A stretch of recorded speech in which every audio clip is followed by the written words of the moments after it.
Hello everyone, happy new year, happy 2024. It's my first video of 2024. If you're new here, my name is Amy and this is Amy's Bookshelf.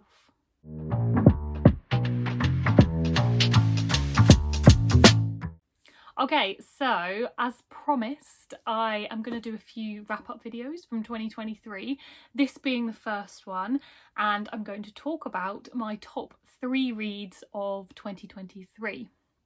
Now, as you can imagine, it's quite hard to narrow it down to 3. I read 122 books last year, and choosing 3 of them is quite hard. I can't quite remember how many 5-star reads I had. It wasn't actually that many, but I think it was about 15, maybe a little bit less. So I suppose from that list it is actually easier to narrow it down, but as always, yeah, it's very tricky, and there are definitely a lot of books I read last year that while I didn't give 5 stars or they weren't my favourite read of the year, I really loved reading them, I really enjoyed reading them, and I'd really recommend them. So yeah, if you want to see a bit more about what I read, I've got some videos on my Instagram and I'm going to put some more on my TikTok, so yeah, have a mooch around there, add me on Goodreads, you can see everything I read last year as well. So as I said, I'm going to talk about 3 books, but I also have 2 honorary mentions because, like I said, it's very hard to narrow it down to 3, and I wanted to make sure that I gave everybody some good recommendations, gave everybody a good idea for the kind of books I read last year and what I enjoyed reading, and hopefully they pique your interest, and maybe if you haven't read them already you can pick them up in 2024. So my 2 honorary mentions to begin with. So first up is Lemon by Kwon Yeo-sun. This is translated from Korean and it's really short. It is 140 pages, just over 140 pages, so yeah, really quick. Now, firstly, stunning cover, really love it, and that is part of the reason I actually picked this up, because let's be honest, we all judge books by their covers, we do, and yeah, I picked this up because it looked very intriguing and the blurb also sounded intriguing. Now, the tagline for this book that I saw on Goodreads, and I think, yeah, it's actually on the back, is "This is not a murder story, it is the story of those left behind." Now, if you know anything about me and about my reading tastes, I really love character-driven stories. I think it's really important to create characters that, if they're not likeable, are at least interesting enough to want to get me to read the whole book.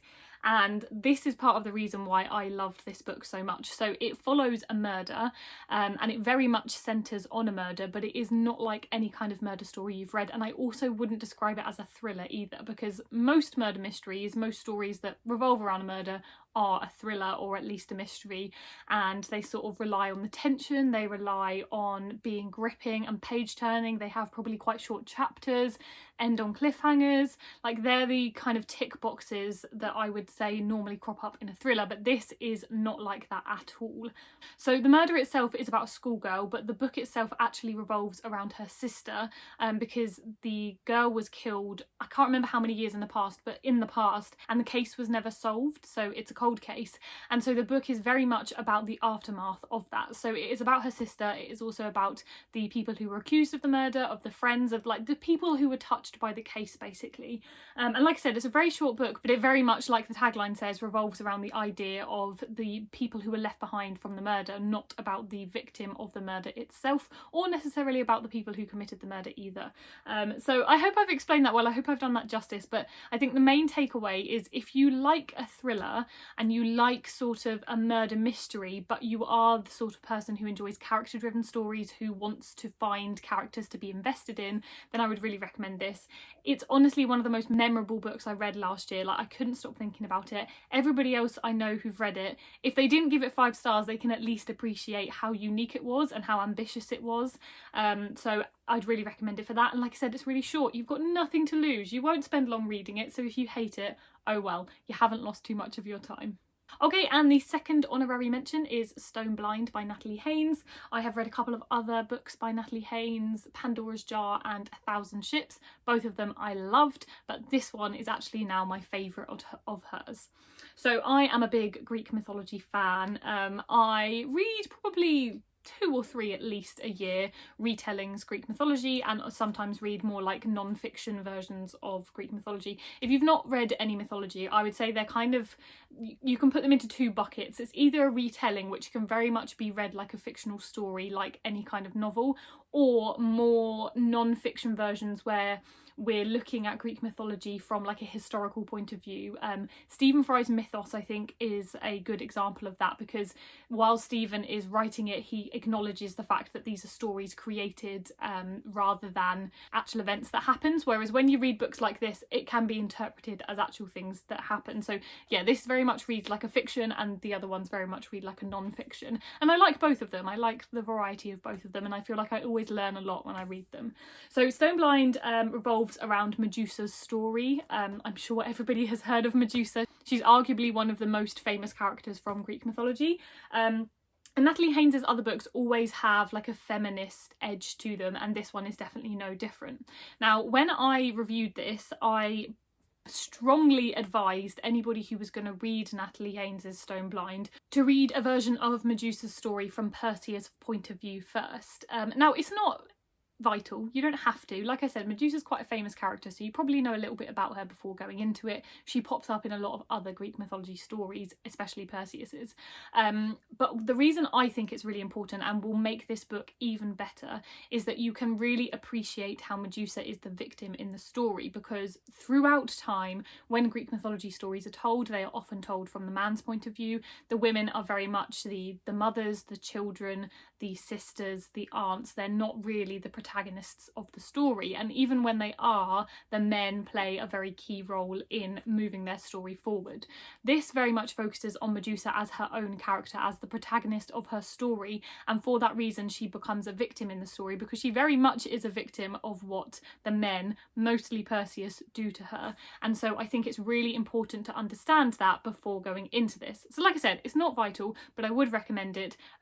Going back to Stephen Fry, his Mythos series, I think it's in Heroes, he has a chapter about Perseus, so read that one first if you have a copy, or if you can get your hands on a copy, read that first before going into this, and it will just give it a whole different edge that I think makes this, like I said, one of my favourite books of last year, because I could just totally appreciate the new light that Natalie Haynes managed to shed on Medusa herself. I will never see her in the same way again every time she comes up in other stories that I read now, so I really appreciate her doing that for me, Natalie Haynes that is, by reading this book, and I would really recommend it. So now on to my 3 top reads of the year. I'm not going to do this in an order because there isn't really an order, but these are the 3 books that when I read them last year I couldn't stop thinking about them. They were very easy 5-star reads for me. I couldn't really fault them much either, and I would really recommend you get yourself a copy. Actually, I know what order I'll do it in. I'll do it in chronological order of when I read them. I think that might be the best way to do it. So first up is The End of Loneliness by Benedict Wells. If you follow me on any form of social media, you're probably sick of me talking about this book because I loved it so much. So it is translated from German. It's about 3 siblings, mainly Jules, who is the middle child. He has a younger brother and an older sister, and very early on in the book, this is not spoilers, their parents are killed and they are sent to a boarding school.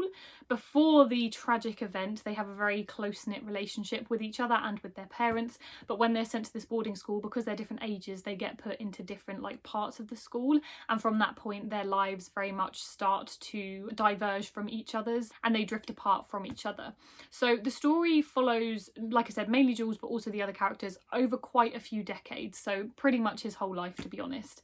And I just adored it so much. There were so many really beautiful moments in the book. It's very introspective, it's very compelling, and how I spoke about it was, so one of my favourite books in the past used to be A Little Life. I realise A Little Life is a little bit problematic, but let's just leave that to one side, because I did really adore A Little Life when I read it, but obviously that is a tome of a book. It is very traumatic, there are a lot of graphic scenes, so many trigger warnings, and so it's not for everybody. This, however, it teeters on the edge of being the same as A Little Life, but is not nearly as traumatic, but still holds the same emotion. So if you don't want to read something that has a lot of trigger warnings, I would recommend this. This has some trigger warnings, every book has some kind of trigger warnings, but it's a lot lighter, even when things like, for example, drug abuse are alluded to. You just don't see the nitty-gritty, you don't see the details, because we don't need to understand why it's relevant to the story. So I would really recommend it if you like A Little Life but you want something lighter, or if you don't want to read A Little Life because it's too heavy. This is a great second option. It's also a quarter of the size. Yeah, it's like under 250 pages, so it's, yeah, a perfect book for people who just enjoy compelling stories, about character driven stories, about family dynamics. It's got a tiny bit of romance in it as well, so it ticks a lot of boxes for me, and I really want some more of Benedict Wells's books to be translated into English so I can read them. I also love that this is a translation and it has made my top 3 of the year, because I think it's really important to read translated books, so I really love it for that. And I'm going to reread it at some point because, like I said, it's under 250 pages, it doesn't take too long, but I loved it. I cannot stop thinking about it, and it's just a gorgeous book. Okay, and actually the second one is also a translation, which is great, and that is The Murmur of Bees by Sofia Segovia. This is set in Mexico and it is translated from Spanish. So the 2 main genres of this book would be historical fiction and magical realism. This is set in the early 20th century, like I said, in Mexico, and it's set amongst the backdrop of the influenza epidemic of that time, which is very important to the book itself. Also set in the backdrop of the Mexican Revolution and a lot of like historical events that happened at that time. So it's very much rooted in history, but like I said, I think the other important genre of this book is magical realism. So our main character is Simona Pio, who is a boy who is abandoned under a bridge when he's a baby, and he is found by a family, or taken in by a family, and when he is found he is covered in a blanket of live bees. So that's where the magical realism definitely begins, and throughout we see a really beautiful relationships between Simona Pio and the bees. So Simona Pio is mute for his entire childhood, and so he finds it difficult to communicate with the adults in his life, and they find it difficult to communicate with him. But one thing he doesn't struggle with is communicating with the bees, and we just see these really beautiful moments where he uses the bees to communicate, or he uses the bees to get something that he wants, and I just really loved that relationship. I love animals playing a role in books anyway, and I thought that was really beautifully done. And also, if you're worried about like thinking that's weird, I wouldn't ever believe that was happened, I'd really just not worry about that. It's very easy to suspend your disbelief, and I didn't question it at all, because the rest of the book is not magical realism. It's very much rooted in, like I said, history and a character driven story, in like the events that happen throughout the book. And I think because of that, the bees they play quite a minor role really, and you don't question it while you're reading it, so don't worry too much if you haven't read a lot of magical realism. So the other part of the book, similarly to The End of Lonely List, we span a number of years, moves on in time quite a lot, and it mainly focuses on the family, or the couple that adopted Simona Pio. So they are the Morales family, the husband and wife that, like I said, took him in, and so it is about the events that happened to them also, as well as Simona Pio, and also like the wider village that they live in too, as well as Mexico generally and the events that happen in history. So yeah, it's very much a Bildungsroman story, so if you're a fan of those, I would recommend it. And one thing when I reviewed it that I focused on, because I thought it was a really good, compelling part of it, was the way that it was written. So Segovia sort of writes this story in a thriller-esque way, even though it's definitely not a thriller. And what I mean by that is there are moments of quite heightened tension throughout the book, and what she does is end the book on a cliffhanger.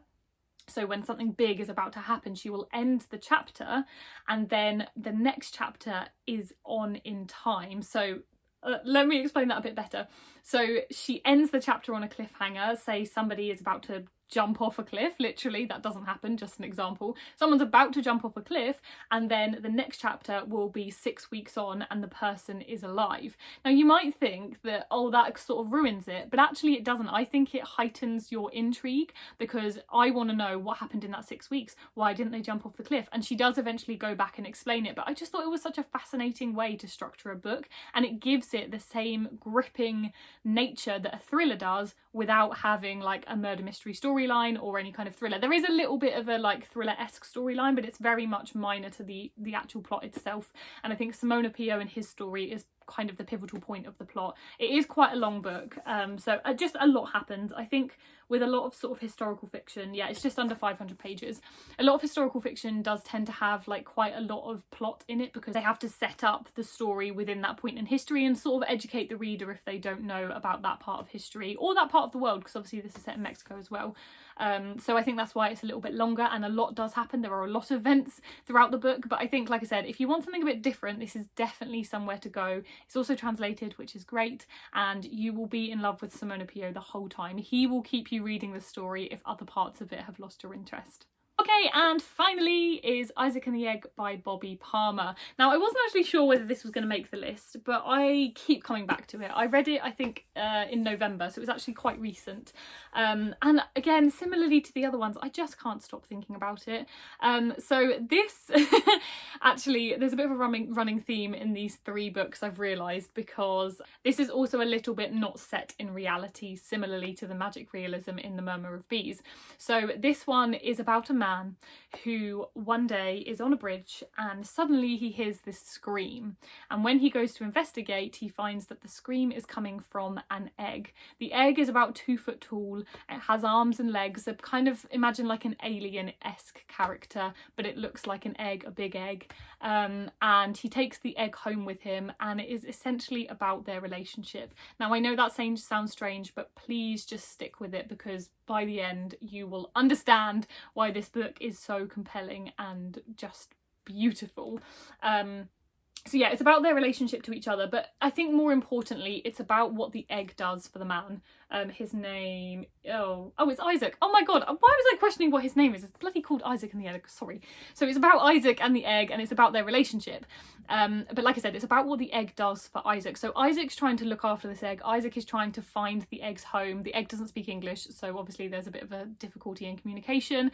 But actually, I don't think the story is about what Isaac's doing for the egg. It's about what the egg does for Isaac. And I think that is really where the beauty of this book lies. Obviously, like I said, the egg can't speak English, so we don't really get like the egg's point of view in the same way that we would from like a human.